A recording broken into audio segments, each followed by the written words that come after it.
Lower your ping with What the Fast. What's up guys, it's me Jeremy. With the champion changes in patch 5.3, the meta has begun to shift quite a reasonable amount. And as the meta shifts, so do my top 5 champions for solo queue. Let's get started. For top lane, with the meta shifting to be more bruiser focused, we have the queen of bruisers in Aurelia.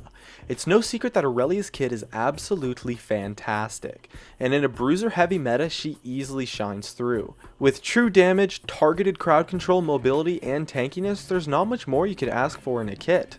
Add into this her incredibly strong mid and late game scaling, as well as her fairly easy to work with mechanics, and Aurelia has been really strong for a long time, and she always rises up in any meta that favors bruisers, and with the meta shifts towards exactly that, it's no wonder that she has now become the #1 top laner for solo queue right now. Next, for mid lane, we have Katarina. With the assassin nerfs and changes, Katarina is pretty much the only champion in the game, except for maybe Lissandra, who can reliably play the role of assassin. Katarina's burst damage is absurd, and you can easily blow up multiple targets, while outputting tons of area of effect damage, and she isn't even that hard to play either. Overall, she's really strong in teamfights, while still being able to play like an assassin and snowball at an immense rate.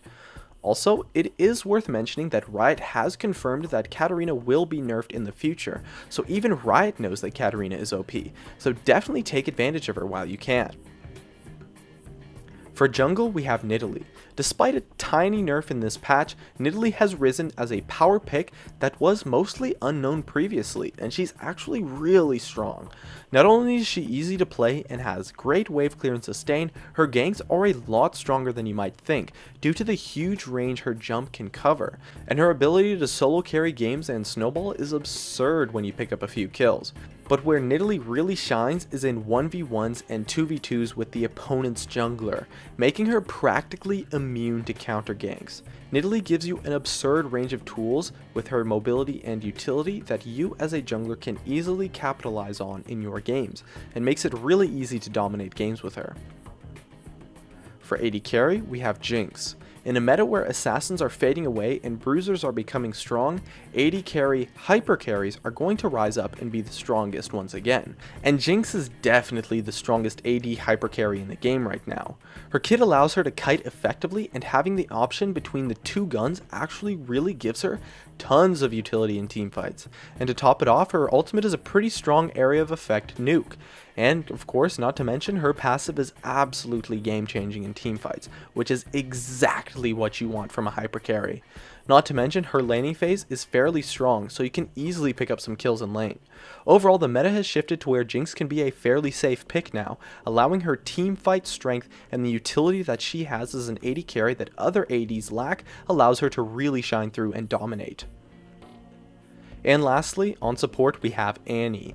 Annie has always been a fairly strong support, with the caveat that she's one of the only supports in the game who doesn't counter assassins, and so in an assassin heavy meta, she becomes somewhat vulnerable. But now that assassins are fading out, she's actually really strong now. Her laning phase is fantastic, and she does a good job of kiting in teamfights, while also having the amazing initiation potential that a lot of supports lack. And in addition, Annie performs amazingly against bruisers, because she's one of the only supports who will not only help you kite a bruiser, but will also DPS the bruiser enough to the point where it's significant in helping you take down the tanky raid bosses that are so strong in the current meta. All in all, Annie is a really strong pick throughout all phases of the game, and she has a boatload of playmaking potential, making it very easy to carry with her from the support role. My name is Jeremy, and that's for my video on the Overpowered champions on patch 5.3 for solo queue. If you enjoyed this video, make sure to hit that like button so I can tell, and be sure to check me out over on all the socials, of which you can see on your screen. And if you really enjoyed the video, make sure to subscribe for some more awesome content in the future, or check out some of my other videos on your screen as well. And above all else, thank you so much for watching, and I'll see you guys next time.